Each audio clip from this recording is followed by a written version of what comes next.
একটু বলেন 160 থেকে 163 পর্যন্ত। ও আচ্ছা।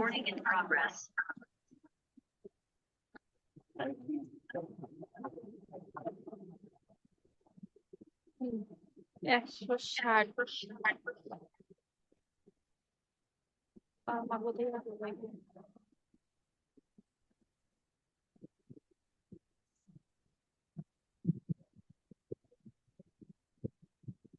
পুলিশ অফিসার সাক্ষীদের হাজির হওয়ার জন্য তলব করতে পারবেন। 160 ধারা। 161 ধারাতে আছে পুলিশ কর্তৃক সাক্ষীদের সাক্ষ্য গ্রহণ। আর 162 ধারাতে হচ্ছে পুলিশের নিকট প্রদত্ত বিবৃতিতে স্বাক্ষর করতে হবে না এবং বিবৃত সাক্ষ্য হিসেবে ব্যবহার। আর 63 ধারাতে আছে হচ্ছে সাক্ষী দেওয়ার জন্য প্রলোভন বা হুমকি দেওয়া যাবে না।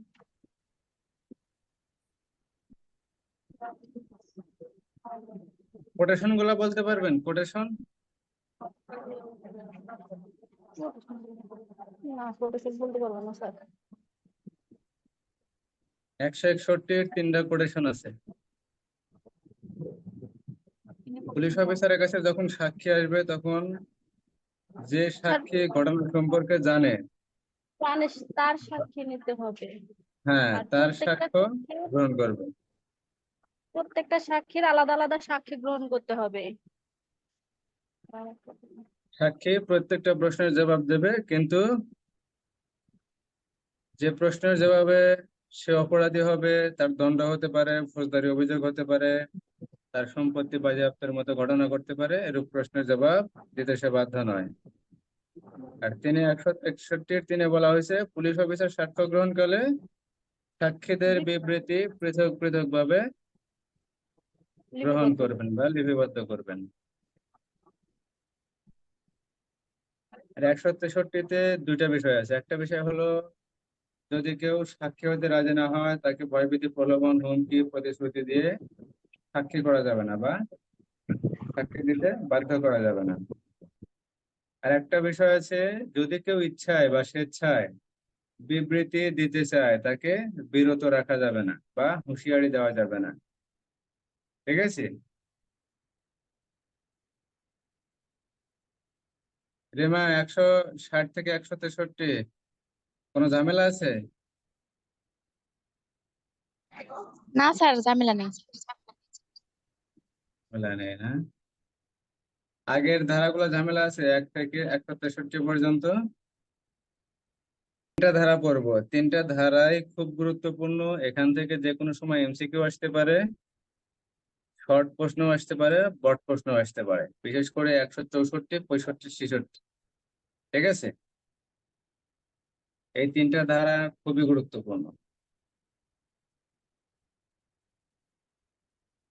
বিসমিল্লাহির রহমানির রহিম। ধারা 164। ধারা 161, 60, 61-তে পড়ছিলাম পুলিশ অফিসার সাক্ষীর জবানবন্দি লিপিবদ্ধ করবেন, সাক্ষী ডাকবেন, সাক্ষীকে জবানবন্দি লিপিবদ্ধ করার পর স্বাক্ষর করার জন্য বাধ্য করা যাবে না বা সাক্ষী স্বাক্ষর করবে না। সাক্ষীর বিবৃতি আদালতে ব্যবহার করা যাবে না, কোন ক্ষেত্রে ব্যবহার করা যাবে এ বিষয়ে আলোচনা করা হয়েছে। এখন আলোচনা করা হবে ধারা 164। ম্যাজিস্ট্রেট কর্তৃক সাক্ষী বা আসামির বিবৃতি বা স্বীকারোক্তি লিপিবদ্ধ করার ক্ষমতা। এখানে কোন আসামির বা সাক্ষীর জবানবন্দি বা স্বীকারোক্তি, স্বীকারোক্তি বলতে কি বোঝায়? স্বীকারোক্তি হলো কোনো আসামি যদি নিজের দোষ স্বীকার করে কোনো বিবৃতি প্রদান করে বা কোনো বিবৃতি দেয় বা কোনো জবানবন্দি দেয়, সেটাই হলো আসামির স্বীকারোক্তি। ঠিক আছে?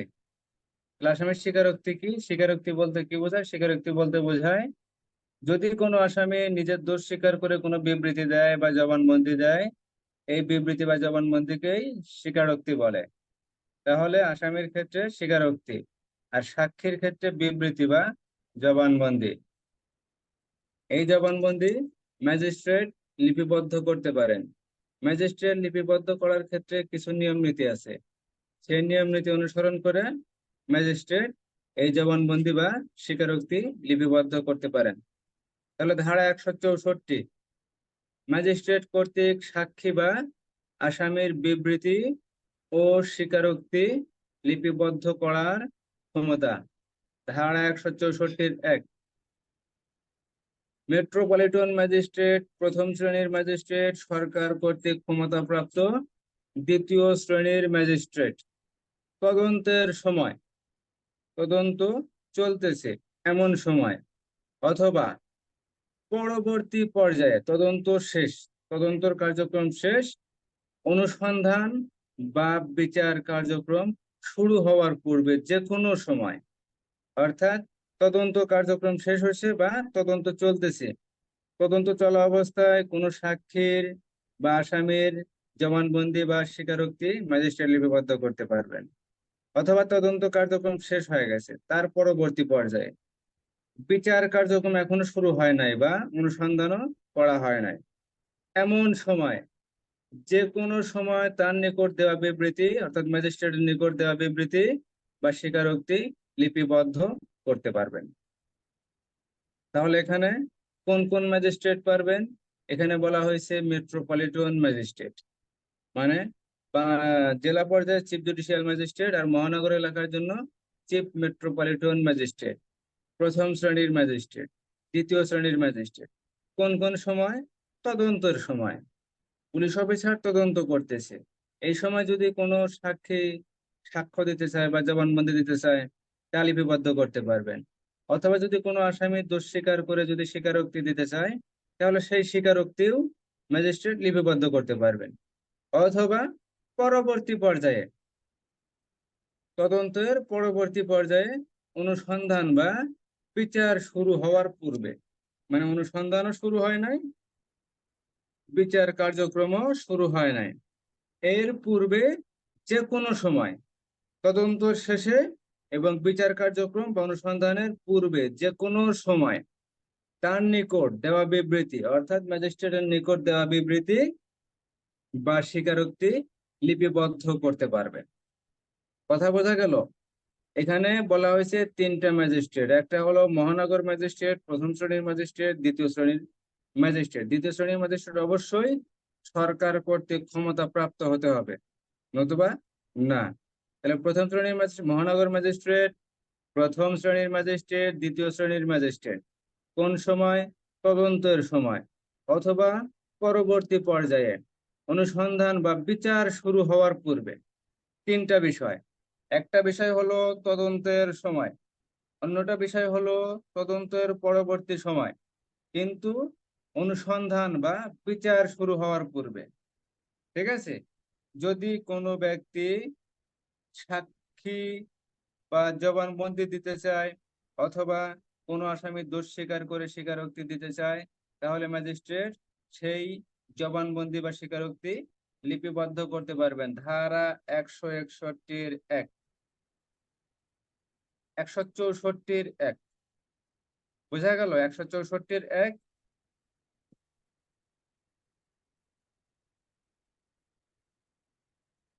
জি স্যার। ম্যাজিস্ট্রেট তিনজন: এক, মহানগর ম্যাজিস্ট্রেট; দুই, প্রথম শ্রেণীর ম্যাজিস্ট্রেট; ও তিন, সরকার কর্তৃক ক্ষমতাপ্রাপ্ত তৃতীয় শ্রেণীর ম্যাজিস্ট্রেট। তিনজন ম্যাজিস্ট্রেট সাক্ষীর জবানবন্দি এবং আসামির স্বীকারোক্তি লিপিবদ্ধ করতে পারবেন, একটা বিষয়। আর দুইটা বিষয় হলো সময়, কোন সময় ম্যাজিস্ট্রেট এই সাক্ষীর জবানবন্দি বা বিবৃতি অথবা আসামির স্বীকারোক্তি লিপিবদ্ধ করবেন। এক, তদন্তের সময় বা পরবর্তী সময়, যখন অনুসন্ধান বা বিচার কার্যক্রম শুরু হয় নাই। ঠিক আছে? অনুসন্ধান বা বিচার কার্যক্রম শুরু হয় নাই, বিচার কার্যক্রম শুরু হওয়ার পূর্বে যে কোনো সময়, যে কোনো সময় তার নিকট দেওয়া বিবৃতি বা স্বীকারোক্তি লিপিবদ্ধ করতে পারবেন। বোঝা গেল? মোবাইল বন্ধ করতেছি। জি স্যার। বোঝা গেল?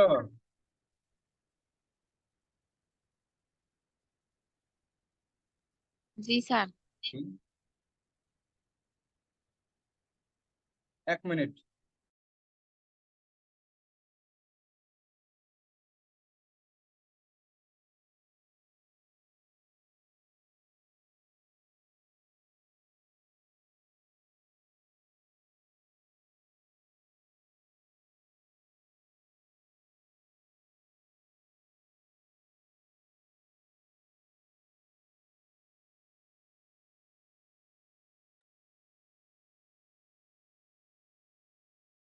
তাহলে ধারা 164-র একে বলছে 3 শ্রেণীর ম্যাজিস্ট্রেট পারবেন।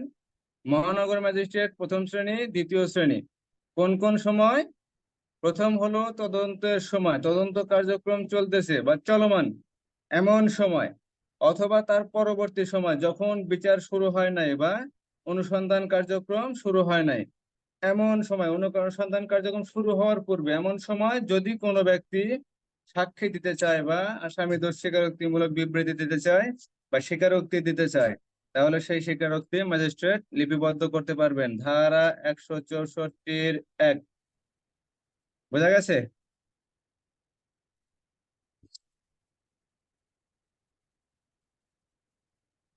ধারা 164-2। সাক্ষী বা আসামির বিবৃতি ও স্বীকারোক্তি গ্রহণ করার সময় ফৌজদারি কার্যবিধি আইনের 364 ধারার পদ্ধতিতে লিপিবদ্ধ ও স্বাক্ষরিত হবে। তাহলে 164-1 বলা হয়েছে, যদি কেউ সাক্ষী দিতে চায় বা স্বীকারোক্তি দিতে চায় তাহলে তা লিপিবদ্ধ করতে পারবেন। কিন্তু এই বিবৃতি অথবা স্বীকারোক্তি কিভাবে লিপিবদ্ধ করা হবে? ফৌজদারি কার্যবিধি আইনের 364 ধারা মোতাবেক এই বিবৃতি বা স্বীকারোক্তি লিপিবদ্ধ করতে হবে ও স্বাক্ষরিত হবে। যে ম্যাজিস্ট্রেট অনুসন্ধান বা বিচার করবেন তার নিকট লিপিবদ্ধ বিবৃতি বা স্বীকারোক্তি প্রেরণ করতে হবে। দুটা বিষয়। একটা বিষয় হলো এই বিবৃতি বা স্বীকারোক্তি 364 ধারা মোতাবেক লিপিবদ্ধ করতে হবে। আর একটা বিষয়, এই লিপিবদ্ধ বিবৃতি যে ম্যাজিস্ট্রেট অথবা আদালত ওই অপরাধের বিষয়টি বিচার করবেন তার নিকট ওই বিবৃতি প্রেরণ করতে হবে। ধারা 164-2। বোঝা গেল?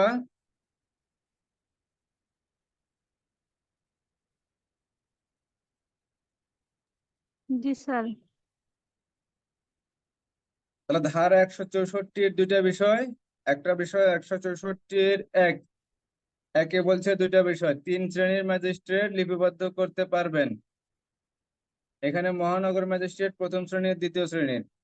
দুইটা সময়, একটা হলো তদন্তের সময় অথবা পরবর্তী সময়ে, বিচার কার্যক্রম শুরু হওয়ার পূর্বে অথবা অনুসন্ধান কার্যক্রম শুরু হওয়ার পূর্বে যদি কেউ বিবৃতি দিতে চায় বা স্বীকারোক্তি দিতে চায় তাহলে ম্যাজিস্ট্রেট লিপিবদ্ধ করতে পারবেন। দুইটা বিষয়। 164-2-এও দুইটা বিষয়। এখানে 364 ধারা মোতাবেক বিবৃতি লিপিবদ্ধ করতে হবে এবং স্বাক্ষরিত হবে। সেই সাথে এই অপরাধের বিচার বা মামলার বিচার যে ম্যাজিস্ট্রেট বা আদালত করবেন তার নিকট এই বিবৃতি প্রেরণ করতে হবে। ধারা 164-2। বোঝা গেল?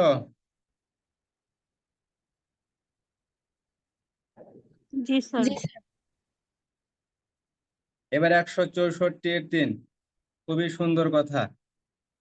ম্যাজিস্ট্রেট যখন ওই ব্যক্তির বা আসামির স্বীকারোক্তি লিপিবদ্ধ করবেন, এখানে আসামির স্বীকারোক্তি লিপিবদ্ধ করার ক্ষেত্রে ম্যাজিস্ট্রেট 164-3 ম্যাজিস্ট্রেট যখন আসামির স্বীকারোক্তি লিপিবদ্ধ করবেন তখন অবশ্যই তিনি আসামিকে বুঝাবেন আপনি যে স্বীকারোক্তি দিচ্ছেন বা দেবেন এই স্বীকারোক্তি আদালতে ম্যাজিস্ট্রেট আপনার বিরুদ্ধে এই বিবৃতি বা স্বীকারোক্তি ব্যবহার করা হবে।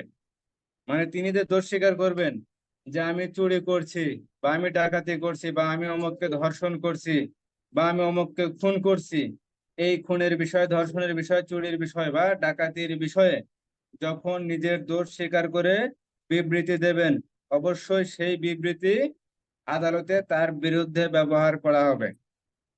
কারণ ম্যাজিস্ট্রেট 164-র 2 ধারা মোতাবেক এই বিবৃতি, যে আদালত বিবৃতি এই মামলার বিচার করবেন অথবা যে ম্যাজিস্ট্রেট বিচার করবেন তার কাছে এই নথি বা এই বিবৃতি, লিপিবদ্ধ বিবৃতি প্রেরণ করা হবে। এই লিপিবদ্ধ বিবৃতি তার বিরুদ্ধে ব্যবহার করা যাবে। 164-3 তাকে এই জিনিসটি বুঝাইতে হবে।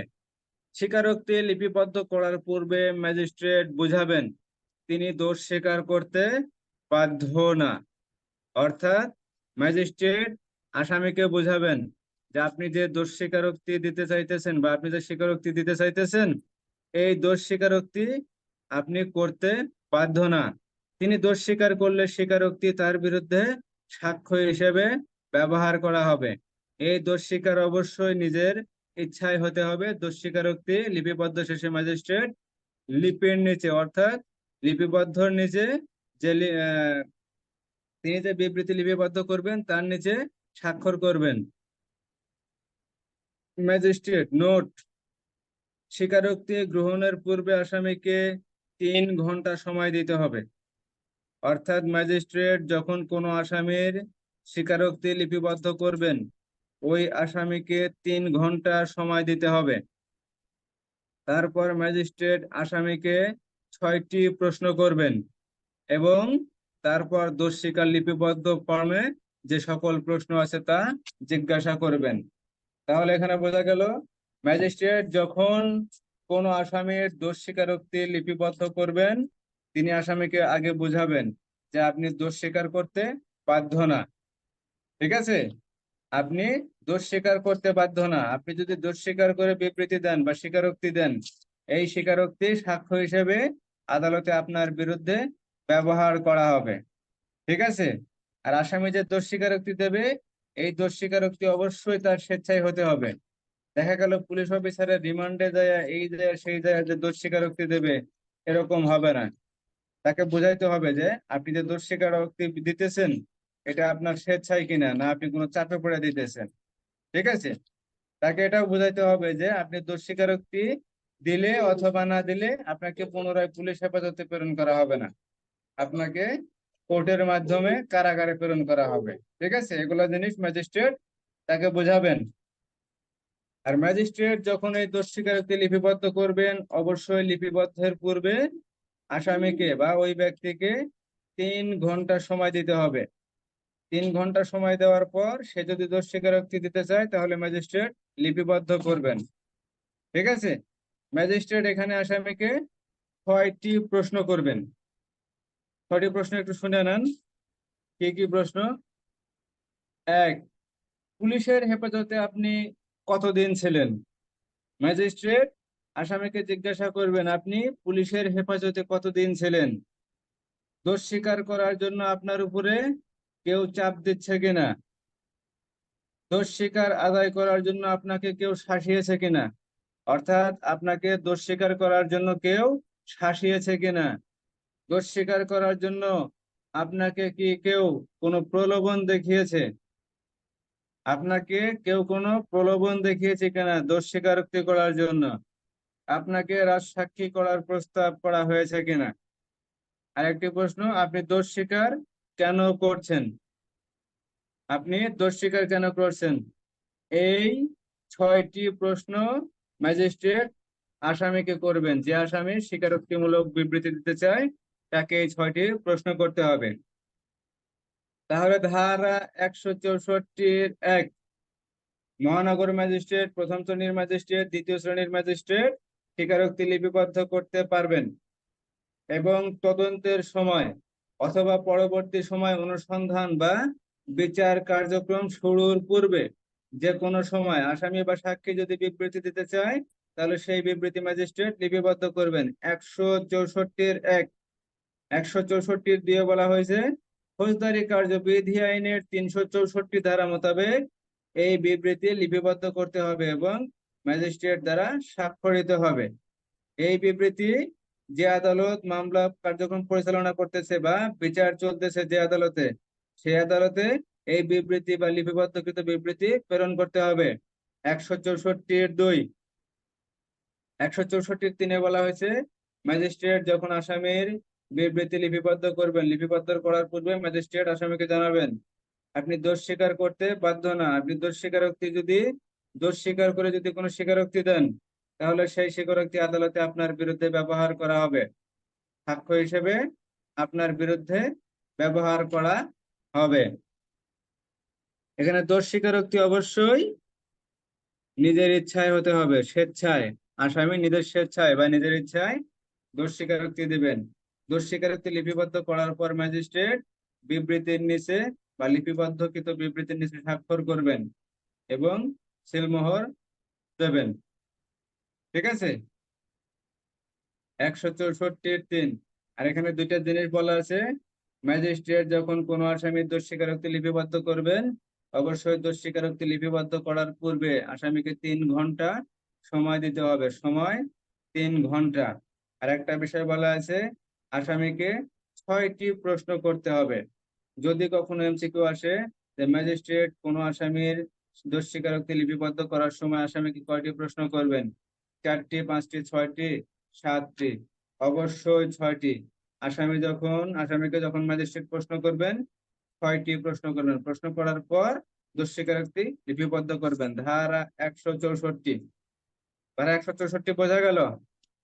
স্যার 6টি যে প্রশ্ন করবে ওটা কি কি? একবার বললাম তো। 6টি প্রশ্ন। 1, পুলিশের হেফাজতে আপনি কতদিন ছিলেন? প্রথম প্রশ্ন। দ্বিতীয় প্রশ্ন, দোষ স্বীকার করার জন্য আপনার উপরে কেউ চাপ দিয়েছে কিনা? দ্বিতীয় প্রশ্ন। তৃতীয় প্রশ্ন, দোষ স্বীকার আদায় করার জন্য আপনাকে কেউ শাসিয়েছে কিনা? মানে দোষ স্বীকার আদায় করার জন্য আপনাকে কেউ শাসিয়েছে কিনা? 4, দোষ স্বীকার করার জন্য আপনাকে কি কেউ প্রলোভন দেখিয়েছে? 5, আপনাকে রাজসাক্ষী করার প্রস্তাব দেওয়া হয়েছে কিনা? 6, আপনি দোষ স্বীকার কেন করছেন? ঠিক আছে? এই 6টি প্রশ্ন ম্যাজিস্ট্রেট আসামিকে করবেন। করার পর তিনি দোষ স্বীকারোক্তি লিপিবদ্ধ করবেন। বোঝা গেল? 6টি প্রশ্ন, এগুলো আসবে না। শুধু মনে রাখেন যে ম্যাজিস্ট্রেট আসামিকে 6টি প্রশ্ন করবেন, আর এই দোষ স্বীকারোক্তি লিপিবদ্ধের পূর্বে অবশ্যই 3 ঘন্টা সময় আসামিকে দিতে হবে। ধারা 164(3). ঠিক আছে?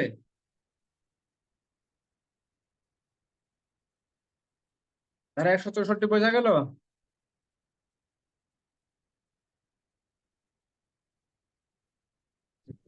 জি স্যার। ধারা 165, পুলিশ অফিসার কর্তৃক তল্লাশি। অর্থাৎ পুলিশ অফিসার তল্লাশি করতে পারেন। কিভাবে তল্লাশি করবেন, কোন কোন ক্ষেত্রে তল্লাশি করবেন, তল্লাশির পদ্ধতি কি, কি পদ্ধতি অনুসরণ করবেন। ধারা 165। ধারা 165(1), থানার ভারপ্রাপ্ত কর্মকর্তা অথবা মামলা তদন্তকারী কর্মকর্তা যদি জানতে পারেন তিনি যে অপরাধের তদন্ত করছেন সেই তদন্তের কোনো জিনিস তার কর্মরত থানা এলাকায় কোথাও পাওয়া যাবে, তাহলে তিনি বিলম্ব না করে কারণ লিপিবদ্ধ করে উক্ত স্থানে তল্লাশি করতে পারেন। ধারা 165(1), অর্থাৎ এখানে বলা হয়েছে থানার ভারপ্রাপ্ত কর্মকর্তা অথবা মামলা তদন্তকারী কর্মকর্তা কোনো মামলা তদন্তকালে যদি জানতে পারেন তার মামলা সংশ্লিষ্ট কোনো তথ্য কোনো জায়গায় পাওয়া যাবে তার থানা এলাকায়, এটা তার নিজ থানা এলাকায়। ধারা 165-তে নিজ থানা এলাকায়, 166-তে অন্য থানা এলাকায়। দুটাই তল্লাশি, দুটাই হলো মামলা সংশ্লিষ্ট যদি কোনো তথ্য পাওয়া যায় সেই তথ্য উদ্ধারের জন্য তল্লাশি করা যাবে। ধারা 165(1), থানার অফিসার ইনচার্জ বা থানার ভারপ্রাপ্ত কর্মকর্তা অথবা মামলা তদন্তকারী কর্মকর্তা মামলা তদন্তকালে যদি জানতে পারেন তার থানা এলাকায় মামলা সংশ্লিষ্ট কোনো তথ্য, বস্তু বা দলিল বা কোনো কিছু পাওয়া যাবে, তাহলে তিনি কারণ লিপিবদ্ধ করে উক্ত স্থানে তল্লাশি করতে পারবেন। ধারা 165-1। বোঝা গেল? মামলা তদন্তকারী কর্মকর্তা যদি মনে করেন যে তদন্তের কোনো বিষয়বস্তু তার থানা এলাকায় কোথাও পাওয়া যাবে, তাহলে তিনি সেখানে তল্লাশি করতে পারবেন। 165-1।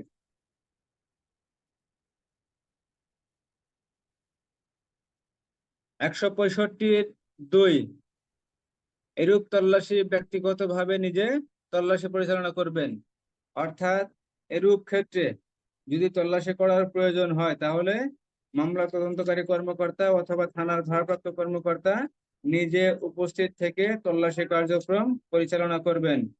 ধারা 165-2। ধারা 165-3। উক্ত কর্মকর্তা যদি নিজে তল্লাশি করতে না পারেন, তাহলে তল্লাশির স্থান ও জিনিস উল্লেখ করে একটি লিখিত আদেশ অর্পণ পূর্বক অধস্তন দ্বারা তল্লাশির কার্যক্রম সম্পন্ন করতে পারবেন।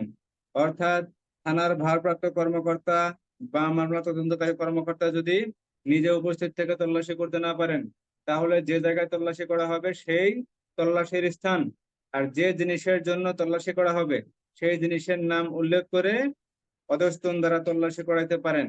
ধারা 165-3। কথা কি বোঝা যায়? জি স্যার।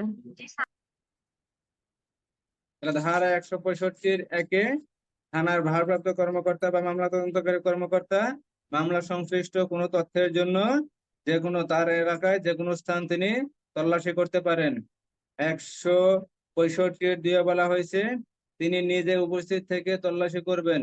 165-3 বলা হয়েছে নিজে উপস্থিত থেকে যদি তল্লাশি করতে না পারেন, তাহলে যেখানে তল্লাশি করা হবে সেই স্থানের নাম ও যে জিনিসের জন্য তল্লাশি করা হবে সেই জিনিসের নাম উল্লেখ করে অধস্তন দ্বারা তিনি তল্লাশি করাতে পারেন। ধারা 165-3। ধারা 165-4 ফৌজদারি কার্যবিধি আইনের 102 ও 103 ধারা অনুসারে তল্লাশির কার্যক্রম সম্পন্ন করতে হবে। আমরা যে আগে পড়ছিলাম ফৌজদারি কার্যবিধি আইনের 102 ও 103 ধারা।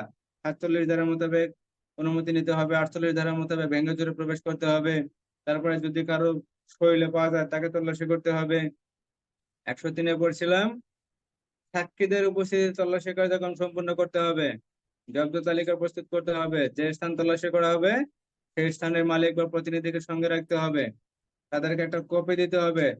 আর 102-3 যে তল্লাশি করা হয়েছিল সেই তল্লাশিকৃত ব্যক্তির নিকট থেকে যা কিছু পাওয়া যাবে তার একটা আলাদা জব্দ তালিকা প্রস্তুত করে তাকেও একটা কপি দিতে হবে।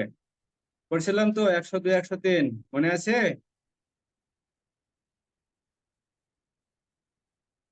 জি স্যার। এখানে ওই 165 ধারা মোতাবেক যখন তল্লাশি করা হবে, এই তল্লাশির ক্ষেত্রে 165-4 ফৌজদারি কার্যবিধি আইনের 102 ও 103 ধারা অনুসরণ করে তল্লাশি কার্যক্রম সম্পন্ন করতে হবে। ঠিক আছে?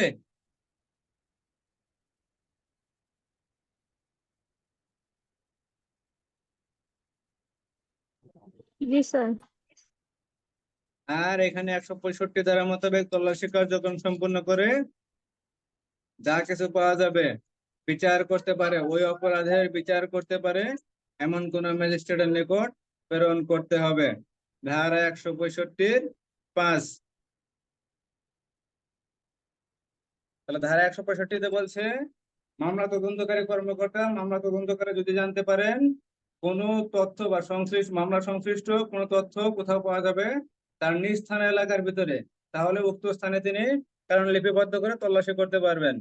2-এ বলা হয়েছে তিনি নিজে উপস্থিত থেকে তল্লাশি করবেন। আর 3-এ বলা হয়েছে তিনি যদি নিজে উপস্থিত থাকতে না পারেন, নিজে উপস্থিত থেকে যদি তল্লাশি করতে না পারেন, তাহলে যে স্থান তল্লাশি করা হবে সেই স্থানের নাম উল্লেখ করে আর যে জিনিসের জন্য তল্লাশি করা হবে, দুইটা জিনিস তিনি নিজে উপস্থিত থেকে তল্লাশি করতে না পারলে দুইটা জিনিসের নাম উল্লেখ করতে হবে। একটা হলো যে স্থান আর যে জিনিস, এই দুইটা উল্লেখ করে তার অধস্তন দ্বারা বা অন্য কোনো অফিসার দ্বারা সেখানে তল্লাশি কার্যক্রম সম্পূর্ণ করাইতে পারেন। ধারা 165-3। 165-4-এ বলা হয়েছে তল্লাশি যেভাবে করতে হবে 102 ও 103 ধারা মোতাবেক তল্লাশি কার্যক্রম সম্পূর্ণ করতে হবে। আর 5-এ বলা হয়েছে যে দলিল পাওয়া যাবে সেই দলিলের নকল অবশ্যই ওই অপরাধের বিচার করতে পারেন এমন কোন ম্যাজিস্ট্রেটের নিকট প্রেরণ করতে হবে। অর্থাৎ যে ম্যাজিস্ট্রেট ওই অপরাধের বিচার করতে পারেন সেই ম্যাজিস্ট্রেটের নিকট ওই অপরাধ সংশ্লিষ্ট দলিল প্রেরণ করতে হবে। ধারা 165(5)। বোঝা গেল? ক্লিয়ার?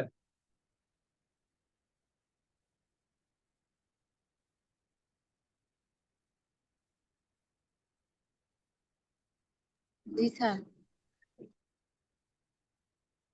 ধারা 164, ম্যাজিস্ট্রেট সাক্ষীর বিবৃতি বা আসামির স্বীকারোক্তি লিপিবদ্ধ করতে পারেন। 164(1)। 164 বলা হয়েছে মহানগর ম্যাজিস্ট্রেট, প্রথম শ্রেণীর ম্যাজিস্ট্রেট অথবা সরকার কর্তৃক ক্ষমতাপ্রাপ্ত দ্বিতীয় শ্রেণীর ম্যাজিস্ট্রেট তদন্তের সময় বা পরবর্তী সময় অনুসন্ধান বা বিচার কার্যক্রম শুরু হওয়ার পূর্বে যে কোনো সময়, বিচার কার্যক্রম শুরু হওয়ার পূর্বে যে কোনো সময়, এখনো বিচার শুরু হয় নাই বা অনুসন্ধান শুরু হয় নাই, শুরু হওয়ার পূর্বে যে কোনো সময় যদি এরূপ বিবৃতি পাওয়া যায় বা স্বীকারোক্তি পাওয়া যায় তাহলে ম্যাজিস্ট্রেট তা লিপিবদ্ধ করতে পারবেন। ধারা 164(1)। ধারা 164(2), সাক্ষী বা আসামির জবানবন্দি বা স্বীকারোক্তি ম্যাজিস্ট্রেট ফৌজদারি কার্যবিধি আইনের 364 ধারা মোতাবেক লিপিবদ্ধ করবেন ও স্বাক্ষরিত করবেন। ঠিক আছে? এই লিপিবদ্ধকৃত স্বাক্ষরিত জবানবন্দি তিনি যে ম্যাজিস্ট্রেট বিচার করতে পারেন বা বিচার কার্যক্রম করছেন তার কাছে তিনি এই বিবৃতি বা স্বীকারোক্তি প্রেরণ করবেন। 3, স্বীকারোক্তি লিপিবদ্ধ করার পূর্বে ম্যাজিস্ট্রেট অবশ্যই তাকে জানাবেন আপনি দোষ স্বীকার করতে বাধ্য না। আপনি যদি দোষ স্বীকার করে স্বীকারোক্তি দেন তাহলে সেই স্বীকারোক্তি সাক্ষ্য হিসেবে আদালতে আপনার বিরুদ্ধে ব্যবহার করা হবে। আপনি যে দোষ স্বীকারোক্তি দিচ্ছেন সেটা অবশ্যই স্বেচ্ছায় হতে হবে, অর্থাৎ নিজের ইচ্ছায় দোষ স্বীকারোক্তিমূলক বিবৃতি হতে হবে। ধারা 164(3), এখানে নোট, ম্যাজিস্ট্রেট অবশ্যই আসামির দোষ স্বীকারোক্তি লিপিবদ্ধ করার পূর্বে 3 ঘন্টা সময় দেবেন। ম্যাজিস্ট্রেট তাকে 6টি প্রশ্ন করবেন। ম্যাজিস্ট্রেট কয়টি প্রশ্ন করবেন? 6টি প্রশ্ন করবেন। তারপর দোষ স্বীকারোক্তি স্বীকার করার লিপিবদ্ধ ফর্মে যে সকল প্রশ্ন থাকবে, অর্থাৎ এই 6টি প্রশ্নই থাকবে, এই 6টি প্রশ্ন তিনি তাকে জিজ্ঞাসা করবেন। ধারা 164। ধারা 165, মামলা তদন্তকারী কর্মকর্তা বা থানার ভারপ্রাপ্ত কর্মকর্তা তার নিজ এলাকায় মামলা সংশ্লিষ্ট কোনো তথ্য যদি কোথাও আছে মনে করেন তাহলে তিনি উক্ত স্থানে তল্লাশি করতে পারবেন। 165(2), উক্ত স্থানে তিনি নিজে উপস্থিত থেকে তল্লাশি কার্যক্রম সম্পন্ন করবেন।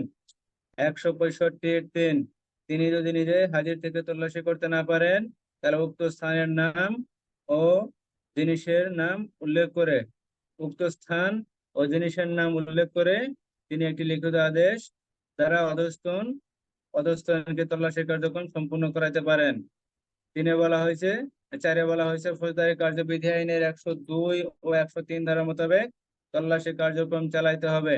5 বলা হয়েছে তল্লাশি করে যা কিছু পাওয়া যাবে তার অপরাধ সংশ্লিষ্ট যে ম্যাজিস্ট্রেট বিচার করতে পারেন সেই ম্যাজিস্ট্রেটের নিকট ওই দলিল দস্তাবেজ প্রেরণ করতে হবে। ধারা 165(5). ধারা 164-65 কোনো সমস্যা আছে?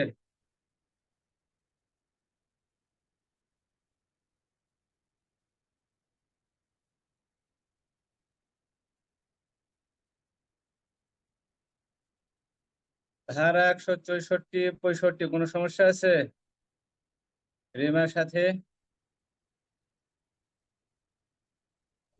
না স্যার। সমস্যা নাই না?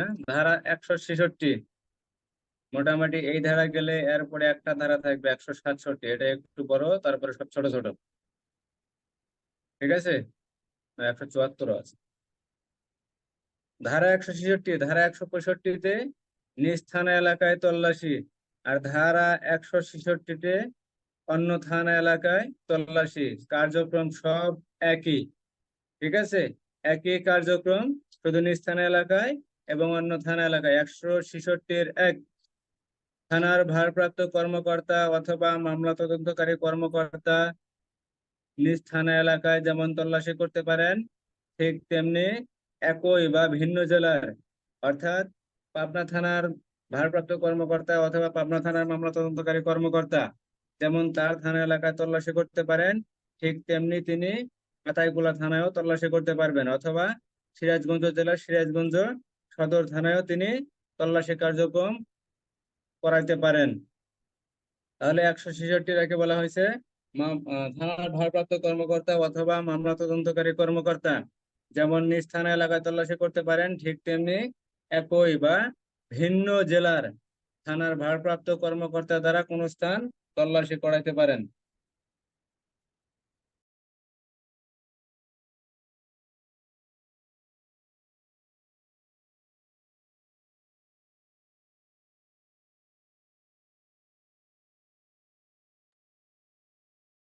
তাহলে 166 একে বলা হয়েছে পাবনা থানার ভারপ্রাপ্ত কর্মকর্তা নিজ থানা এলাকায় যেমন তল্লাশি করতে পারেন, তেমনি অন্য থানা এলাকায় অন্য থানার ওসি দ্বারা সেই থানা নিজ থানা এলাকায় তিনি তল্লাশি করাইতে পারেন। অর্থাৎ মনে করেন আমি পাবনা থানার ওসি, আর মনে করেন রবিন আতাইকুলা থানার ওসি। এখন আমি যেমন আমার থানায় তল্লাশি কার্যক্রম চালাইতে পারি, ঠিক তেমনি অন্য থানা এলাকায় এই মামলা সংশ্লিষ্ট কোনো তথ্য যদি অন্য কোনো থানা এলাকায় বা অন্য কোনো ওসির থানা এলাকায় থাকে, তাহলে আমি ওই ওসিকে দ্বারা ওই থানার ওসি, অর্থাৎ মনে করেন ওই থানার ওসি রবিনকে দ্বারা আমি ওই থানায় তল্লাশি করাইতে পারি। ঠিক আছে। ধারা 166 আমি যেমন নিজ এলাকায় নিজ থানায় তল্লাশি করতে পারি, অন্য থানা এলাকায় অন্য থানার ওসি দ্বারাও সেখানে আমি তল্লাশি করাইতে পারি। ধারা 166 ধারা 166 তল্লাশির কোনো অনুরোধ পত্র পাওয়া গেলে থানার ভারপ্রাপ্ত কর্মকর্তা ফৌজদারি কার্যবিধি আইনের 165 ধারা মোতাবেক তল্লাশি করবেন এবং কোনো জিনিস পাওয়া গেলে অনুরোধকারী অফিসার বরাবর প্রেরণ করবেন। অর্থাৎ আমি যদি ওই আতাইকুলা থানার ওসি রবিনকে যদি বলি যে ভাই আপনার এলাকায় একটু তল্লাশি করা দরকার, এরূপ একটা অনুরোধ পত্র পাঠাই, তাহলে রবিন যখন এই অনুরোধ পত্র পাবে, এই অনুরোধ পত্র মোতাবেক ফৌজদারি কার্যবিধি আইনের 165 ধারা নিজ থানা এলাকায় যে তল্লাশি, তখন রবিন তার থানা এলাকায়, রবিনের যখন থানা এলাকায় তল্লাশি করা হবে তখন তো অবশ্যই রবিনের থানা এলাকা তার নিজ থানা এলাকা হবে। তার নিজ থানা এলাকায় যেভাবে তল্লাশি করা দরকার ফৌজদারি কার্যবিধি আইনের 165 ধারা মোতাবেক তিনি 165 ধারা মোতাবেকই তল্লাশি করবেন। বোঝা গেল? আমি যেমন নিজ থানা এলাকায় 165 ধারায় তল্লাশি করতে পারি, ঠিক তেমনি রবিন যখন আমার অনুরোধ পত্র পাবে, অনুরোধ পত্র নিয়ে তার নিজ থানা এলাকায় সে 165 ধারা মোতাবেক তল্লাশি কার্যক্রম সম্পূর্ণ করবেন। ধারা 166 ধারা 166 থানার ভারপ্রাপ্ত কর্মকর্তা বা মামলা তদন্তকারী কর্মকর্তা যদি মনে করেন অন্য থানার কর্মকর্তা দ্বারা তল্লাশি করার ক্ষেত্রে সময় সাপেক্ষ, অর্থাৎ সময় লাগবে বা মামলার সাক্ষ্য প্রমাণ গোপন করার সম্ভাবনা থাকে বা নষ্ট হওয়ার সম্ভাবনা থাকে, তাহলে নিজ থানার ন্যায় অন্য থানা এলাকায় তল্লাশি করা যাবে। ঠিক আছে। ওই আসামি গ্রেপ্তারের মতো 184 ধারা। ঠিক আছে।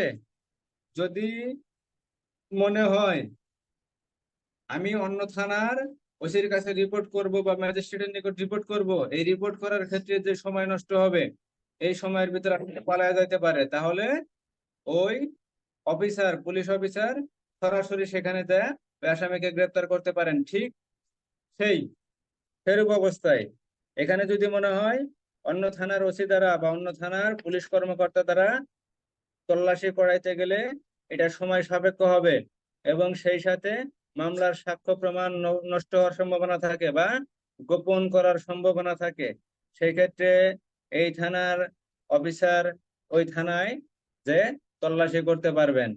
ধারা 166 ধারা 166 অন্য থানা এলাকায় তল্লাশি পরিচালনা করা হলে সেই থানার ভারপ্রাপ্ত কর্মকর্তা বরাবর তল্লাশির নোটিশ ও জব্দ তালিকার কপি প্রেরণ করতে হবে। অর্থাৎ আমি যদি সরাসরি এই থানা থেকে আতাইকুলা থানায় যে তল্লাশি করি, তাহলে সেই থানার ওসি বরাবর আমি যে তল্লাশি করব সেই তল্লাশির একটা নোটিশ থাকবে, সেই নোটিশ ওই থানার ওসি বরাবর প্রেরণ করতে হবে, এবং সেখানে যে মালামাল পাওয়া যাবে সেই মালামালের জব্দ তালিকার একটা কপিও তাকে প্রেরণ করতে হবে। অপরাধটি আমলে নেওয়ার ক্ষমতা সম্পন্ন ম্যাজিস্ট্রেটের নিকট দলিলপত্র প্রেরণ করতে হবে। ধারা 166-4। বোঝা গেল?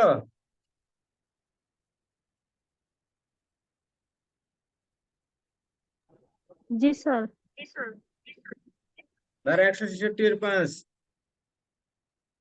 যেখানে তল্লাশি করা হবে সেই স্থানের মালিক দলিল চেয়ে আবেদন করলে ম্যাজিস্ট্রেট তাকে বিনামূল্যে না দিলে তার জন্য মূল্য দিতে হবে, এটা দরকার নেই। তাই তাহলে ধারা 164, ম্যাজিস্ট্রেট কর্তৃক কোন সাক্ষীর বিবৃতি বা আসামির স্বীকারোক্তি লিপিবদ্ধ করার ক্ষমতা। এখানে 3 শ্রেণীর ম্যাজিস্ট্রেট লিপিবদ্ধ করবেন। এক, মুখ্য মহানগর ম্যাজিস্ট্রেট, প্রথম শ্রেণীর ম্যাজিস্ট্রেট, দ্বিতীয় শ্রেণীর ম্যাজিস্ট্রেট। দুটি সময়, তদন্ত সময় অথবা পরবর্তী সময়, অনুসন্ধান বা বিচার কার্যক্রম শুরু হওয়ার পূর্বে যে কোনো সময়। এই দুইটি সময় যদি কোনো ব্যক্তি সাক্ষী দিতে চায় বা কোনো কেউ স্বীকারোক্তি দিতে চায়, তাহলে ম্যাজিস্ট্রেট তা লিপিবদ্ধ করবেন। এখানে আসামির বা সাক্ষীর জবানবন্দি বা স্বীকারোক্তি লিপিবদ্ধ করার ক্ষেত্রে অবশ্যই ফৌজদারি কার্যবিধি আইনের 364 ধারা অনুসরণ করতে হবে, এবং তা লিপিবদ্ধ করার পর লিপিবদ্ধকৃত বিবৃতি ও স্বীকারোক্তি প্রেরণ করতে হবে। 164-3 বলা হয়েছে, যখন লিপিবদ্ধ করবেন ম্যাজিস্ট্রেট আসামিকে অবশ্যই বুঝাবেন যে আপনি দোষ স্বীকার করতে বাধ্য না। আপনি যদি এই দোষ স্বীকার করে স্বীকারোক্তি দেন, তাহলে এই স্বীকারোক্তি আপনার বিরুদ্ধে সাক্ষ্য হিসেবে আদালতে ব্যবহার করা হবে। ঠিক আছে?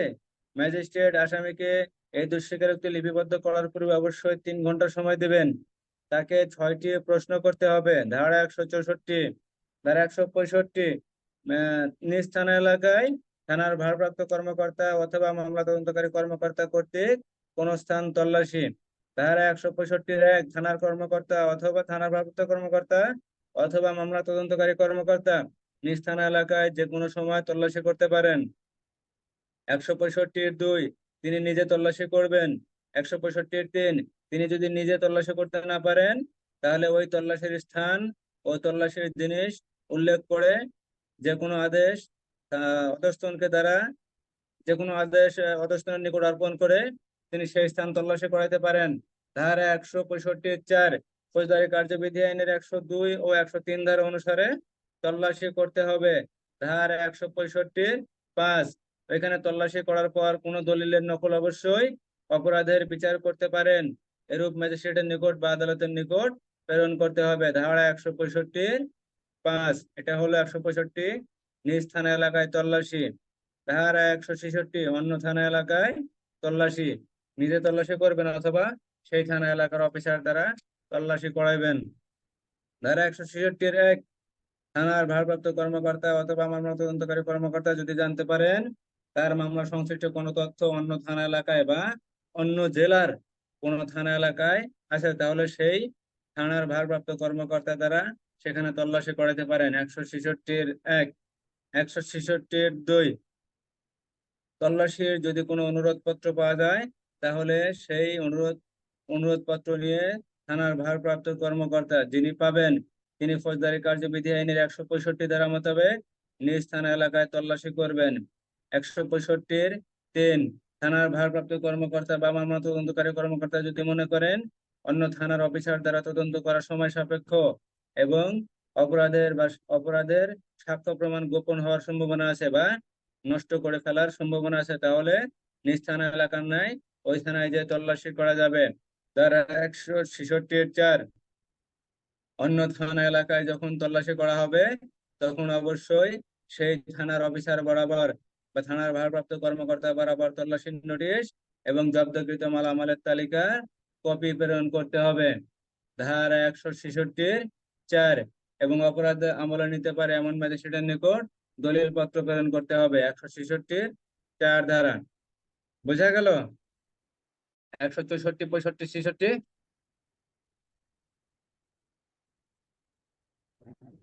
জি স্যার।